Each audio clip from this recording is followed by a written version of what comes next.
चाषी मुंडरे पड़ा अकाल चढ़क।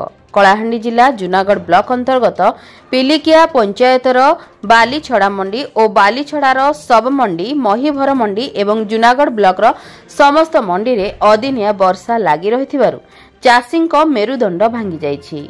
जो चाषी लोकंकु दिमुठा खाइबाकु जोगाउथिला आज सेही चाषी मुंडरे हाथ दे बसिछि। किछि रोजगार करी ऋण करज करी चाष करी किछि उपार्जन करी पुओ झियंकु पाठ दी अक्षर पढ़ेइब परिवार को दिमुठा खाइबाकु देबार स्वप्न माटी मिसी जाइछि।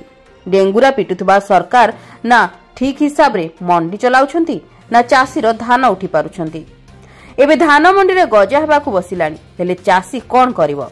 सरकार जदि ताहार कौनसी पदक्षेप न नियंती ताहेले चाषी आत्महत्या करबा छड़ा किछि उपाय नाही बोली चाषी महल रे चर्चा जोर धरलानी एवं सरकार को निवेदन करिसेंती आम धान जेमिति करी मध्य मंडी रे उठांतु। एबे सरकार चाषीर की पदक्षेप नेछंती ताहा देखिबाकू बाकी रहला।